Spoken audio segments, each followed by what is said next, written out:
कहाँ बोले पापी पपीहरा, कहाँ काली कोयल हो सखिया, कहाँ बोले पतरी तिरियावा की नींद नहीं गई हो सखिया, कहाँ बोले पतरी तिरियावा की नींद नहीं गई हो। कहाँ बोले पापी पपीहरा, कहाँ काली कोयल हो सखिया, कहाँ बोले पतरी तिरियावा की नींद नहीं गए हो सखिया, कहाँ बोले पतरी तिरियावा की नींद नहीं गए हो। वन बोले पापी पपीहरा, अंगने काली कोयल हो सखिया, से जिया पे पतरी तिरियावा की नींद नहीं गए हो सखिया, से जिया पे पतरी तिरियावा की नींद नहीं गए हो।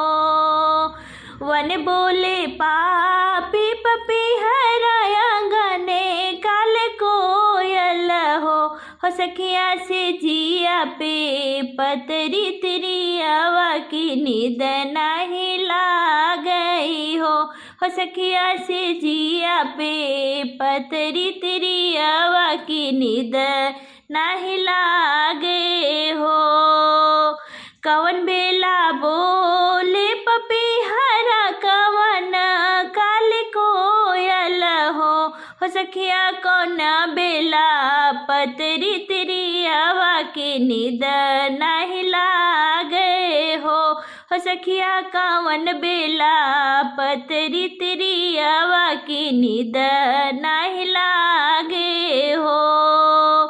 कवन बेला बोले पपीहरा, कवन काली कोयल हो सखिया, कवन बेला पतरी तिरियावा की नींद नहीं गए हो सखिया, कवन बेला पतरी तिरियावा की नींद नहीं गए हो।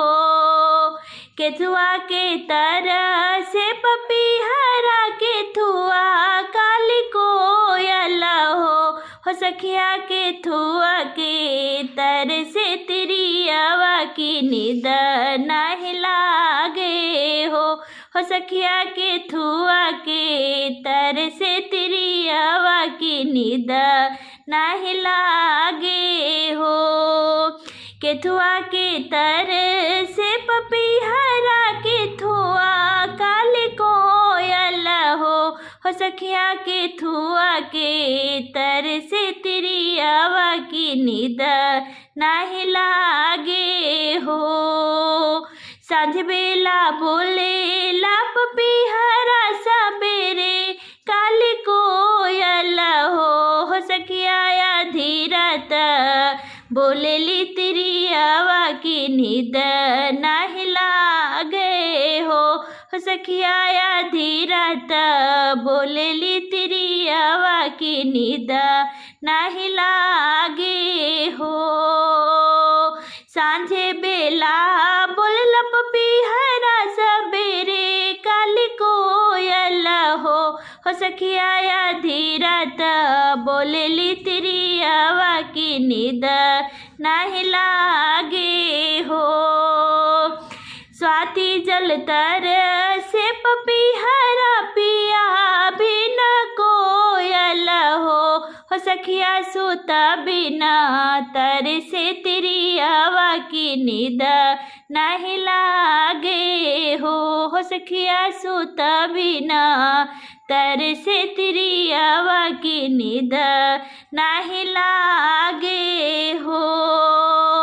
स्वाति जल पईले पपीहरा, की पिया पाए कोयल हो सखिया, सूता पहले पतरी तिरियावा उठया लागे सोहर हो सखिया, सूता पहली पतरी तिरियावा उठया लागे सोहर हो। चल पहिले पपीहरा की पिया पाए कोयल हो सखिया सुता पहली पतरी तिरिया वायु उठय लागे सोहर हो।